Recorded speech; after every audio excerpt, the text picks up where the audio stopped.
جب تک اسے خدا کے پاک روح کی طرف سے وہ بلاوا راست بازی کا نہ آ جائے اور وہ اس کے لیے تیار نہ ہو جائے۔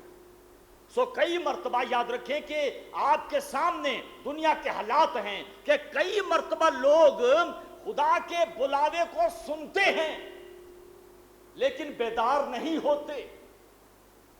بیدار ہونا ایک فرق میٹر ہے۔ خدا کی آواز کو سننا، دعا کرنا، کلام پڑھنا، عبادت کرنا، گیت گانا، یہ ایک الگ میٹر ہے۔ اس لیے خدا جو ہے وہ کس طرح کے بیدار لوگ چاہتا ہے اور ان کی خوبیاں جو ہیں وہ کیا ہوتی ہیں۔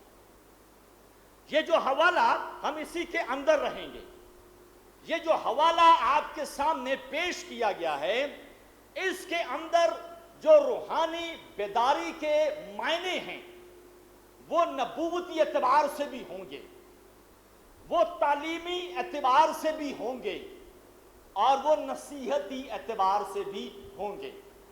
اب یہ آپ پر ڈیپینڈ کرتا ہے کہ آپ نے ان چیزوں کو کس طرح سے سمجھنا ہے یا انہیں اپنی زندگی کے اندر لینا ہے۔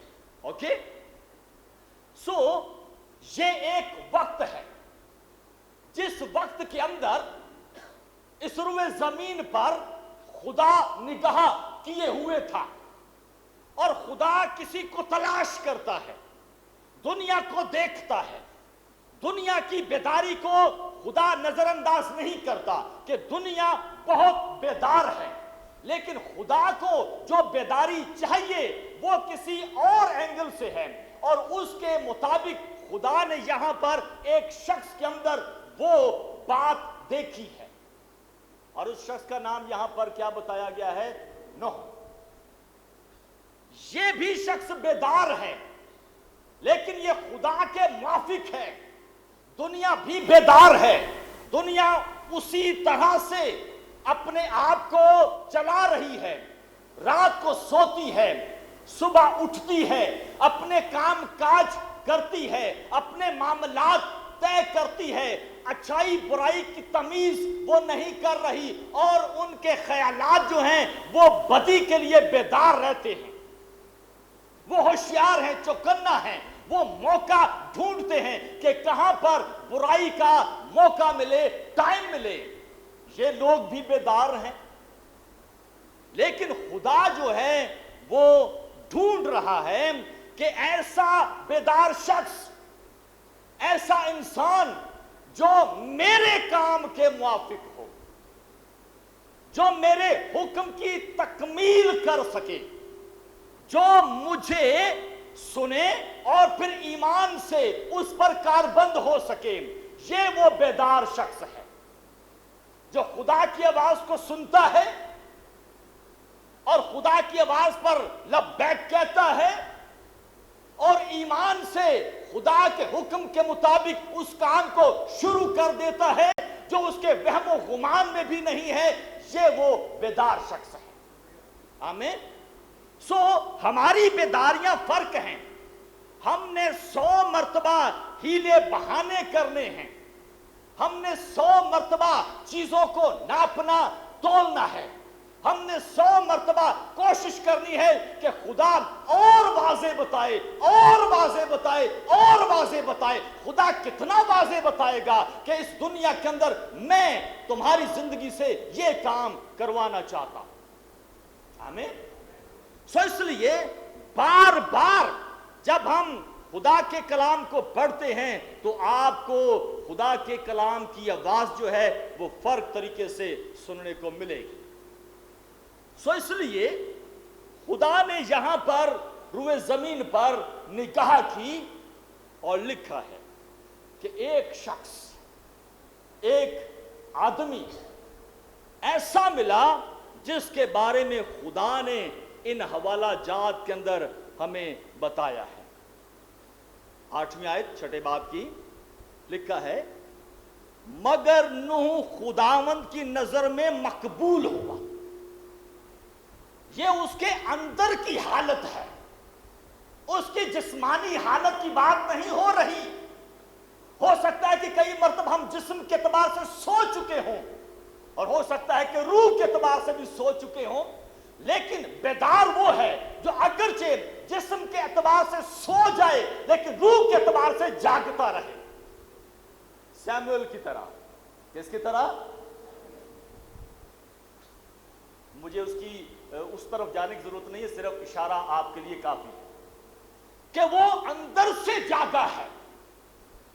ایلی اسے کہتا ہے سو جا سو جا، لیکن وہ اندر سے خدا کی آواز کو سننے کے لیے بیدار ہے۔ آمین۔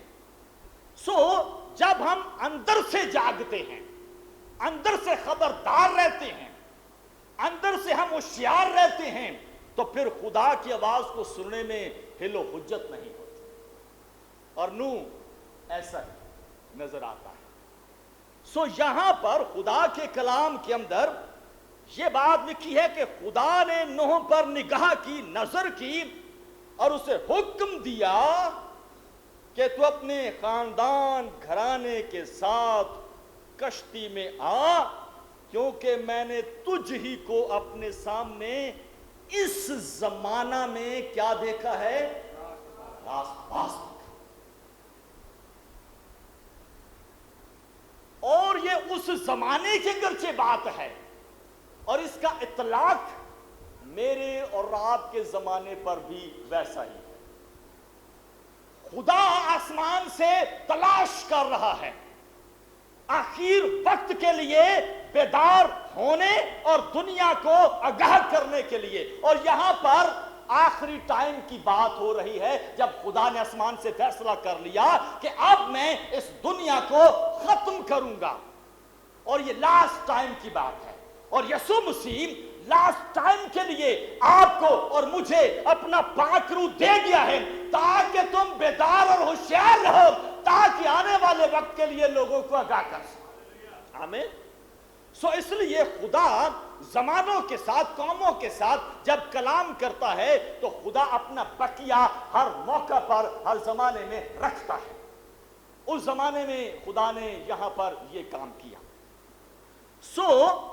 خدا کے بندہ نوح نے ایمان سے، جس سے یہ ایمان اس کی روحانی بیداری کو اجاگر کرتا ہے، اس ایمان کے اندر شک نہیں ہے، اس ایمان کے اندر حل و حجت نہیں ہے، اس ایمان کے اندر گلہ اور شکوہ نہیں ہے، اس ایمان کے اندر ضروریات زندگی کا معاملہ نہیں ہے۔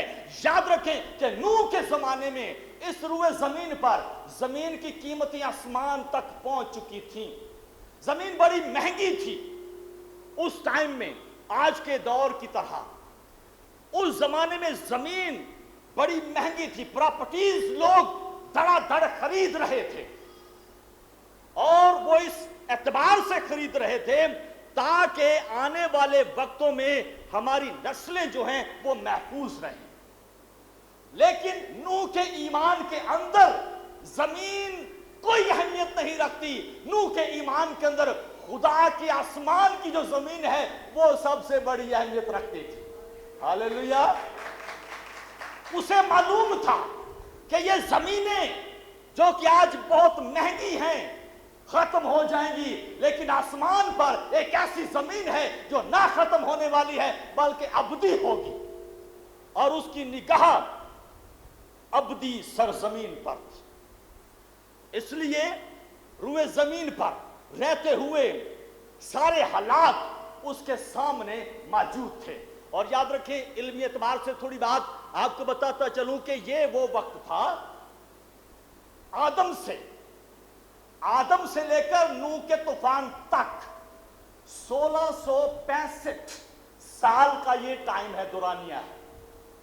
آدم کے شروع سے لے کر طوفان جب آیا نوح کے 600ویں سال میں، تو اس کا جو ٹائم پیریڈ ہے وہ 1665 سال کا ہے، اور 1665 سال کے اس دورانیے کے اندر اس روئے زمین پر جو دنیا تھی، جو آبادی تھی، وہ 80 کروڑ تھی۔ کتنے؟ 80 کروڑ۔ اتنی بڑی دنیا کی آبادی، اور کی نظر اس دنیا پر، اور خدا نے راست باز بیدار شخص کو دیکھا۔ آج آپ کہتے ہیں کہ 7 بلکہ 8 ارب سے تجاوز کر چکی ہے۔ آج کے زمانے، آج کے سال کے مطابق اس دنیا کی جو آبادی ہے وہ 8 ارب سے زیادہ تجاوز کر چکی ہے۔ لیکن یاد رکھیں کہ اس میں سے خدا آسمان پر نگاہ کیے ہوئے ہے کہ میرے بیدار لوگ نکل آئیں تاکہ دنیا کو بچا سکیں۔ آمین۔ سو بیدار شخص دنیا کو بچانے کے لیے کام کرتا ہے، نہ کہ اپنے آپ کو ہی بچائے رکھتا ہے۔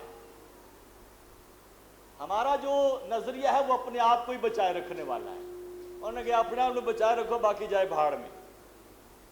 لیکن بیدار شخص کی یہ خوبی ہے کہ وہ خود تو بچتا ہی بچتا ہے، لیکن آنے والی دنیا کو بچانے کے لیے خدا کے حکم کی تکمیل کرتا ہے۔ آمین۔ سو ہم خدا کے حکم کی تکمیل کرنے کے لیے کیا دنیا کو بچانے کے لیے نکل پڑے ہیں؟ بیدار تو ہیں ہم، لیکن تکمیل والے بیدار نہیں ہیں۔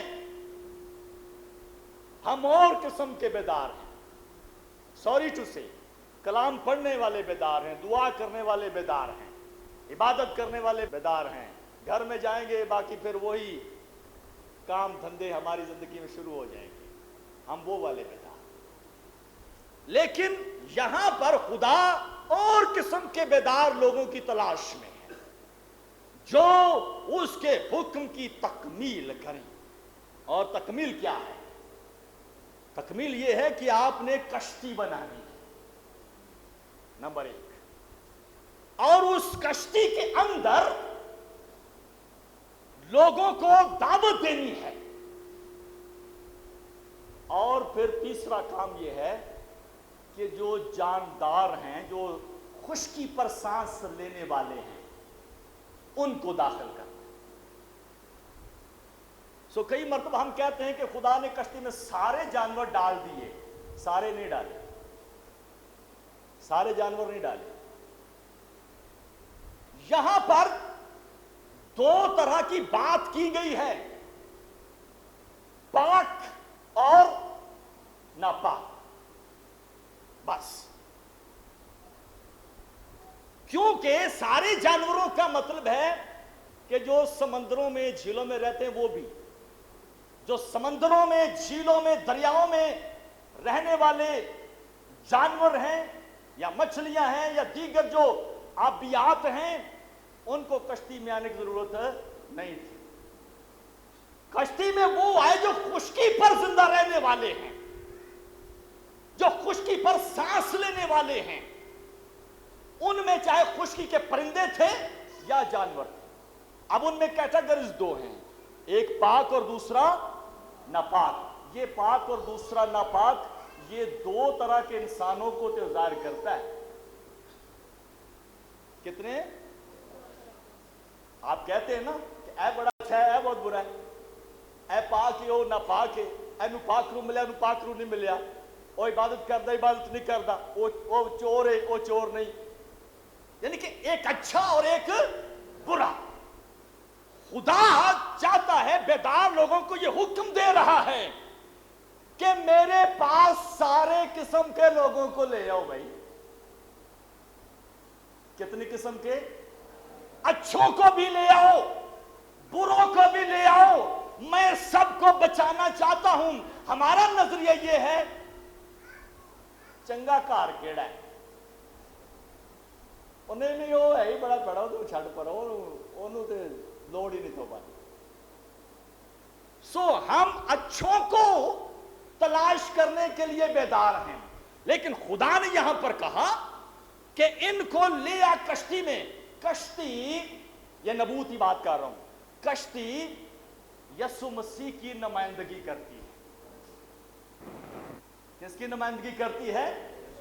یسوع مسیح کی نمائندگی کرتی ہے۔ اور کیوں کرتی ہے؟ کیونکہ کشتی میں لوہے کا کیل استعمال نہیں ہوا تھا۔ اس وقت دھاتیں موجود تھیں اتنے عرصے میں، لیکن یہ فرق بات ہے کہ کشتی کے اندر لوہے کا کیل استعمال نہیں۔ پھر ہوا کیا؟ کشتی کو جو بنایا گیا وہ کھانچوں کے اعتبار سے بنایا گیا تھا، جو کھانچے کر کے پھنساتے ہیں، کھانچے کر کے بنایا گیا، اور اس کے اندر اور باہر رال لگائی گئی تھی۔ اور یہ رال کیا ہے؟ رال ایک چپچپا مادہ ہے جو کہ بحر مردار اور دیگر علاقوں میں اس ٹائم پر پایا جاتا تھا، اور اس کو وہ لے کر پانی روکنے کے لیے لگاتے تھے۔ جیسے مثال کے طور پر تارکول، ٹھیک ہے، تارکول کی طرح کا یہ جو ہے یہ تھا، اور اس کو لگاتے تھے۔ عبرانی زبان میں یہاں پر اس کو کوپر، ہنیرا اور نفت لکھا گیا ہے، اردو میں رال لکھا گیا ہے۔ سو یہ وہ رال تھا، یہ وہ مادہ تھا جو تارکول کی طرح تھا، بلکہ اس سے زیادہ بہتر تھا، اور اس کو کشتی کے اندر اور باہر لگایا گیا تھا، اور اس نے اس کو جکڑ دیا تھا۔ اور یہی رال تھی جب موسیٰ کو پانی میں چھوڑا گیا تھا تو اس ٹوکری میں لگائی گئی تھی، ٹھیک ہے، یہ وہی تھا۔ سو اس طور پر اس کشتی کو بنایا گیا تھا، اور وہ کشتی یسوع مسیح کی نمائندگی کر رہی تھی، تاکہ لوگ جو ہیں انہیں میرے پاس لے آؤ، اچھے لاؤ برے لاؤ، تاکہ میں ان کو بچانا چاہتا ہوں۔ اور نوح نے منادی کی، خدا کے روح سے منادی کی۔ وہ الگ بات ہے کہ انسان ہوتے ہوئے کوئی آیا یا نہیں آیا، بحث یہ نہیں ہے، بحث یہ ہے کہ خدا چاہتا ہے کہ چاہ اچھے برے انہیں میرے پاس لے آؤ۔ اور یہ بات یسوع مسیح نے تمثیل میں بھی کہی تھی، گلی کوچوں کونوں موڑوں پر چلے جاؤ، خواہ برے ملے خواہ اچھے ملے انہیں میرے پاس لے آؤ، ٹھیک ہے۔ سو خدا کا مقصد یہ ہے، خدا کا منشا یہ ہے کہ اس کے پاس لائے جائیں، اس کے سامنے حاضر کیے جائیں، اور وہ ان کو بچانے کے لیے بیدار ہیں۔ اور خدا ایسے لوگوں کی تلاش کرتا ہے جو اس ایمان کے ساتھ اپنی بیداری کو خدا کے لیے پیش کر سکیں۔ سو اس لیے آگے چل کر پھر ہم دیکھتے ہیں کہ کیا ہوا۔ کشتی بن گئی، جانور اور وہ شخص، انسان، خاندان، 8 لوگ اس میں چلے گئے، اور کشتی میں جانے کے بعد آرام نہیں ہے۔ کیا نہیں ہے؟ آرام نہیں، کیونکہ باہر طوفان ہے، باہر حالات خراب ہیں، باہر سے ٹکریں لگ رہی ہیں، باہر سے ہچکولے آ رہے ہیں، اندر کی جو سچویشن ہے وہ شاید ڈری یا سہمی ہو سکتی ہے، لیکن کیونکہ وہ یسوع میں محفوظ ہیں اس لیے زندہ ہیں۔ ہاللیلویا! اس لیے کیا ہیں؟ زندہ ہیں، اور ان کا زندہ رہنا ان کے بیدار ہونے کی بڑی علامت ہے۔ سو یاد رکھیں کہ آپ کی دنیا کے ارد گرد حالات خراب ہیں، ہچکولے آئیں گے، طوفان آئیں گے، ٹکریں لگیں گی، موسم خراب ہوں گے، لیکن اگر آپ مسیح کے اندر ہیں تو آپ محفوظ اور زندہ رہیں گے۔ لیکن ہوتا کئی مرتبہ کیا ہے کہ ہم اس کے باوجود باہر کے حالات سے گھبرا جاتے ہیں۔ باہر کے حالات سے کیا ہوتا ہے؟ گھبرا جاتے ہیں، ڈر جاتے ہیں، فلاں یہ کہتا ہے، فلاں وہ کہتا ہے، فلاں نے یہ کر دیا، فلاں نے وہ کر دیا، میں کدھر جاؤں، میں کیا کروں؟ اور یہ انسان ہوتے ہوئے ہماری مینٹلی سچویشن ہے۔ لیکن ایمان یہ کہتا ہے کہ کچھ بھی ہو جائے، اگر تمہارا گھر چٹان پر قائم ہے، آندھی آئے، طوفان لگے، ٹکرے لگے، تو بھی یسوع مسیح نے کہا کہ محفوظ رہے گا۔ ہاللیلویا۔ سو باہر جو کچھ بھی ہوتا رہے، لیکن اگر آپ یسوع مسیح کے اندر ہیں تو پھر آپ محفوظ ہیں، اور یہ کشتی یسوع مسیح کے اندر ہونے کی نمائندگی کر رہی تھی، اور باہر ہلاکت، حالات خراب، معاملات اس طرح کے موجود تھے۔ سو خدا اپنے لوگوں کو چاہتا ہے کہ وہ میرے اندر قائم رہیں، اور میں انہیں ہمیشہ قائم رکھوں، ان کی نسلوں کو قائم رکھوں، ان کے خاندانوں کو قائم رکھوں، اور ان کی زندگیوں کو اپنی بادشاہت میں قائم رکھوں۔ سو وقت گزرتا ہے، 1 سال 1 مہینہ 11 دن گزر جاتے ہیں، اور کشتی کیا میں نے کہا؟ اور کشتی کس کی علامت ہے؟ انڈرسٹینڈ؟ اور کشتی کوہ ارارات کے پہاڑ کی چوٹی پر جا کر کیا ہو گئی؟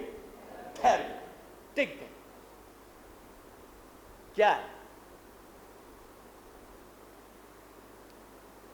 دیکھیں، یہ جو کشتی یسوع مسیح کی علامت ہے، اور میں نے پہلے آپ کو بتایا کہ اس میں کیل کا استعمال نہیں ہوا۔ یہ کوہ ارارات یہ ترکی میں ہے۔ یہ کہاں پر ہے؟ ترکی کے اندر ہے، اور اس کا میں تھوڑا سا آپ کو بتاتا چلوں کہ یہ 17,000 فٹ بلند ہے سطح سمندر کی زمین سے۔ تو کشتی کوہ ارارات کے پہاڑ پر ٹک گئی، اور وہاں پر یہ 7 مہینے 25 دن تک ٹھہری رہی تھی، جب تک زمین کا جو پانی ہے وہ خشک نہ ہو گیا ہو۔ ٹھیک ہے؟ سو وہاں پر یہ کیا ہے؟ وہاں پر یہاں پر میں آپ کو بتاؤں گا 2-3 چیزیں۔ کشتی کو جب وہاں پر ٹکا دیا گیا تو نوح کشتی کے اندر ہی تھا، باہر نہیں نکلا ابھی۔ اس نے کوے کو بھیجا کہ جاؤ، اب یہ حکم ہے۔ کوے کو کیا ہے؟ حکم ہے۔ حکم کیا ہے؟ کہ جاؤ اور زمین کا چکر لگا کر یہ دریافت کرو کہ زمین کا پانی اترا ہے یا نہیں اترا۔ یہ حکم تھا کس کو؟ کوے کو۔ بیدار شخص جب ہمیں حکم دیتا ہے کہ آپ نے یہ کرنا ہے، آپ نے یہ کرنا ہے، آپ نے یہ کرنا ہے، آپ نے یہ کرنا ہے، تو ہو سکتا ہے کہ کئی مرتبہ ہماری فطرت کوے جیسی ہو۔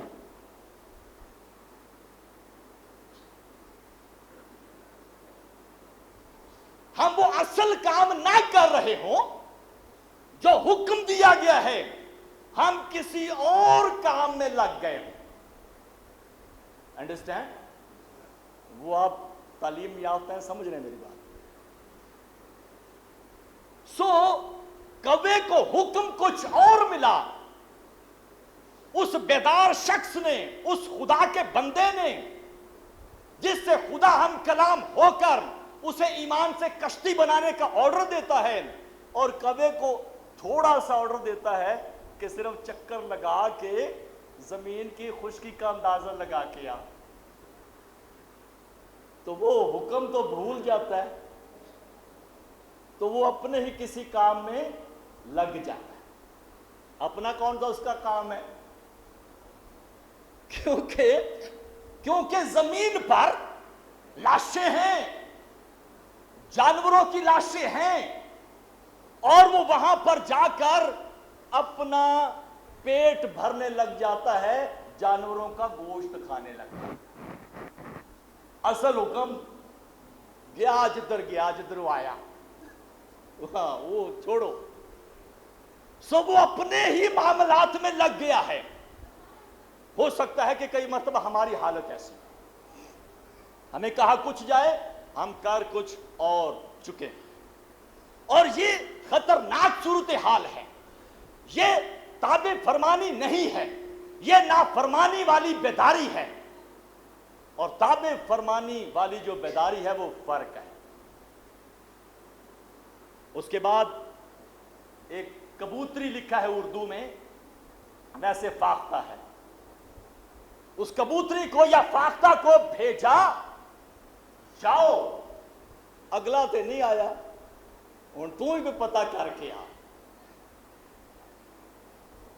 وہ گئی، اور لکھا ہے کہ اس نے روئے زمین پر چکر لگایا، اور پنجہ نہ ٹکنے کے باعث کہیں اور نہیں گئی، بلکہ واپس کشتی میں نوح کے پاس، یسوع مسیح کے پاس آ گئی۔ ہاللیلویہ۔ اگرچہ یہ حالات ہماری زندگی میں ہو جائیں، اور پھر ہمیں کہیں جانے کی ضرورت نہیں ہے سوائے یسوع مسیح کے، اور پھر ہمیں اگر وہ حکم دے کہ جاؤ، تو پھر ہم اپنا پورا کام کر کے لوٹیں۔ کیا کر کے؟ پورا کام کر کے لوٹیں۔ یہ روحانی بیداری کا اصول اور قاعدہ لکھا گیا ہے کہ پورا کام کر کے لوٹیں۔ وہ گئی، اور اس نے جا کر خشک زمین دیکھی، اور وہاں پر ایک پودا اسے نظر آیا۔ کون سا پودا؟ کون سا پودا جی؟ زیتون۔ زیتون ہی کیوں؟ کوئی گلاب، کوئی کلی، کوئی سنوبر، وہ کیوں نہیں ہوگا؟ اس پر کیوں نہیں نظر پڑی اس کی؟ زیتون کی پتی پر کی۔ کوئی جامنو، کوئی امب، کوئی سیب، کوئی آڑو، کوئی پودا نہیں ملا اسے۔ دیکھیں، یہ نبوتی مکاشفے ہیں جو بائبل کے اندر موجود ہیں۔ اب اس بات کو غور سے سنیے گا، زیتون کی پتی وہ وہاں سے کاٹ کر لائی، اور جا کر اس نے مقدس نوح کے ہاتھ پر پکڑا دی۔ وجہ، اب یہ خدا پلان کر رہا ہے کہ خدا نے اگلا کام کیا کرنا ہے، اور اس کے لیے چاہیے کیا، کیونکہ نوح نے اگلا جو کام ہے وہ خدا کے لیے مذبح بنانا تھا۔ کیا کرنا تھا؟ مذبح بنانا۔ اور مذبح کہاں سے بنائے گا؟ کیا وہاں پر اینٹوں کا بھٹا لگا ہوا ہے، یا کسی نے کوئی ٹرک بھیج دیا ہے اینٹوں کا، بجری کا، سیمنٹ کا، پتھروں کا؟ آلے بھائی، اس نے کشتی سے اتر کر اسی زمین سے کوئی پتھر، کوئی لکڑی چننی ہے، ایسا ہی ہے۔ اور یہ جو زمین پر پتھر یا لکڑیاں پڑی ہوئی ہیں، یہ ناپاک ہو گئی ہیں۔ کیا ہو گئی ہیں؟ جانوروں کے مرنے سے، انسانوں کے مرنے سے، بدبو تعفن سے ناپاک ہو گئی ہیں۔ زیتون کی پتی کیا کرے گی؟ نوح کے ہاتھ میں زیتون کی جب پتی آ گئی ہے، تو زیتون کا کام ہے کہ ناپاک چیزوں کو پاک کر دے۔ ہاللیلویہ۔ ناپاک چیزوں کو پاک کرنے کے لیے خدا نے زیتون کے تیل کا حکم دیا تھا، اس لیے زیتون کی پتی اس کے ہاتھ میں آ گئی۔ اس نے اپنے ہاتھ میں زیتون کی پتی لی، اور اس کے ہاتھ پاک ہو گئے، اور جس پتھر کو وہ زمین سے اٹھاتا مذبح بنانے کے لیے، وہ پاک ہو جاتا، اور اس مذبح پر پاک چوپایوں کی قربانی پیش کر دی گئی۔ ہاللیلویہ۔ ایسے ہی نہیں ہوا یہ کام، اور یہ وہ بیداری ہے جو خدا اپنے لوگوں کے ساتھ چاہتا ہے کہ تم پاک بنو، اور زیتون کا تیل نہیں، اب میرے خون سے اپنے ہاتھ رنگ کر میرے لیے پاک مذبح بناؤ۔ آمین۔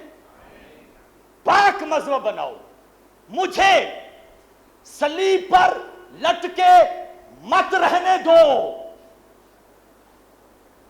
میں نے تمہارے لیے اپنا خون بہا دیا ہے، بیدار ہوشیار ہو جاؤ اور میرے خون سے اپنے آپ کو پاک کر کے میرے لیے مذبح بناؤ اور اس پر پاک قربانیاں چڑھایا کرو۔ اب یہ تعلیمی بات یہ ہے کہ ہماری پاک قربانیاں پاک دعائیں ہیں، ایسا ہی ہے۔ ہمارے مذہبے، ہمارے خاندان، اور یہ ہے، اور یہ ہمارے نہیں بلکہ یہ خدا کے مذہبے۔ کس کے ہیں؟ خدا کے ہیں۔ وہ تو ویسے ہی ہم میرا میرا تیرا تیرا کرتے رہتے ہیں، وہ ہماری انسانی فطرت ہے کہ یہ مذہب میرا، یہ مذہب میرا، وہ مذہب تیرا، وہ مذہب تیرا۔ حقیقت میں کس کا ہے؟ حقیقت میں کس کا ہے؟ سب بولیں خدا کا ہے۔ یہ مذہب خدا کے لیے ہیں اور خدا نے بنوائے ہیں تاکہ میرے حضور پاک قربانیاں چڑھاؤ اور میں اس کی راحت انگیز خوشبو سے آسمان پر خوش ہو جاؤں۔ کیا ہم اپنی راحت انگیز خوشبو سے آسمان پر خدا کو خوش کر رہے ہیں یا تیری تیری میری میری کے چکر میں ناراض کر رہے ہیں؟ کیا ہم خدا کے اچھے لوگوں کو ہی مذبح کے پاس لا رہے ہیں یا جو اچھے نہیں ہیں ان کو بھی لا رہے ہیں؟ کیا ہم ایک دوسرے کو اپنی زندگی کے اندر قبول کر رہے ہیں یا اپنے آپ کو قبول کروائے بیٹھے ہیں؟ ہم کس طرح کی بیداری کے ایمان کے اندر ہیں؟ جو لفظ ہوتا ہے نا برداشت کرو، یہ جو برداشت لفظ ہے نا، یہ لفظ اچھا نہیں ہے، یہ مجبوری ہے۔ میری مجبوری ہے تا تینوں برداشت کرن دیا، نہیں تے نہ ہوندے تے میں تینوں انج کر دینا سی۔ تو ہم کہتے ہیں نا نہیں جی تسی برداشت کرو، نہیں جی تسی برداشت کرو، تو حقیقت میں کہہ رہے ہیں تہاڈی مجبوری ہے۔ تو برداشت لفظ مجبوری ہے۔ مجبوری قبولیت نہیں ہوتی، مجبوری قبولیت نہیں۔ قبولیت جو ہے وہ بغیر مجبوری کے اندر سے ہوتی ہے، جب ہم قبول کرتے ہیں کسی بھی شخص کو، تو پھر خدا ہماری زندگی سے دنیا کے لیے، دنیا کے حالات کے لیے اپنے کام کو کرواتا ہے۔ سو یہ وہ بیداری ہے جو آج کے اس زمانے میں، اخیر زمانے میں میری اور آپ کی زندگی کے لیے لازمی ہے، تاکہ ہم اس کا حکم مانیں، ایمان سے قبول کریں، چاہے کچھ ہو یا نہ ہو۔ اور نوح نے بھی کبھی طوفان دیکھا ہی نہیں تھا، بارش دیکھی نہیں تھی، ہوندی کہ میں دی اس نے کہا بھی اچھا بارش ہونی ہے، طوفان ہونا ہے، ٹھیک ہے بھی ہوئے گی تو ٹھیک ہے، کشتی بنا دینے ہیں۔ اس کو اندازہ ہی نہیں تھا کہ ایسا طوفان ہوتا ہے۔ لیکن خدا کا شکر ہے کہ خدا کے کلام کے مطابق ساری چیزیں ہمارے سامنے کھلی کتاب کی مانند ہیں۔ ہمیں اس میں سوچنے کی ضرورت نہیں ہے، صرف ضرورت اس بات کی ہے کہ ہم جسم کے اعتبار سے بیدار نہیں بلکہ اندر کے روح کے اعتبار سے بیدار رہیں اور خداوند کے ساتھ اس کے کام کو اس طریقے سے کریں جس طریقے سے وہ کہتا ہے۔ آئیے ہم دعا کریں اور خداوند کے کلام پر غور کریں اور اپنی زندگیوں پر غور کریں کہ ہم کون سی بیداری کے حالات میں ہیں۔